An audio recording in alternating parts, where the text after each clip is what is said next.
2. Hey everybody, Sam Kavaris in the Nimnik Buick GMC Video Sports Update. Mental or dental? Actually, it came to me on the set one day. But really, Rory McIlroy walks off the golf course 7 over after playing 8 holes in the second round. He's not going to make the cut, that's obvious. He hasn't played very well this year. But as he walks off, he shakes hand and he says to Ernie Els, "I'm out of here, that's it." Ernie's like, "Really?" And he leaves. He gets in the parking lot and a small group of reporters meet him out there and he goes, "Hey, I'm just not mentally in a very good place right now." About an hour later, he writes back and says, "Oh, I've got a sore wisdom tooth." Really? I mean, this guy's the #1 player in the world. He's had no success this year whatsoever. He signed that big contract with Nike.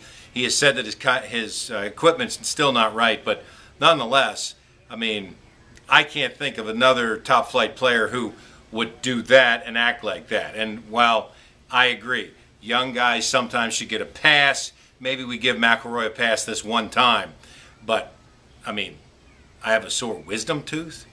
I mean, I would like it better if he came out and said, "Hey, Caroline Wozniacki is starting to date Djokovic, and it's bothering me."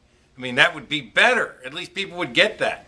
Like there wasn't a dentist around anywhere in Fort Lauderdale? I mean, doesn't every dentist in America move there eventually? Or in West Palm, nonetheless. Be interesting to see how that whole thing plays out over the next week or so.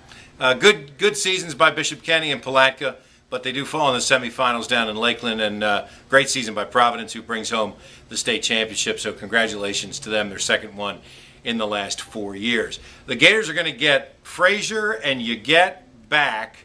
And Prather is also apparently going to play some. Now, how much they play is kind of, to tell you the truth, I don't think that important at this point. Because the fact that they're coming back makes them such a better team. It spreads the floor out defensively for them. It enables them to go much deeper on the bench.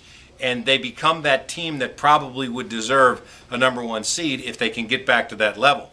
I've seen some people drop them down to a #3 seed in some places. So that certainly will be interesting to follow. Speaking of following, the Jaguars are going to be following a bunch of players around the month of March at different pro days. The Georgia Pro Day comes up March 21st. We'll update you on that. But certainly Dave Caldwell has said they're looking for pass rush help, and so has Gus Bradley. And now that there is a quarterback situation settled in Kansas City, it's pretty obvious they're going to take an offensive lineman with the #1 pick. The Jaguars with the #2 pick certainly could get the premier pass rusher available.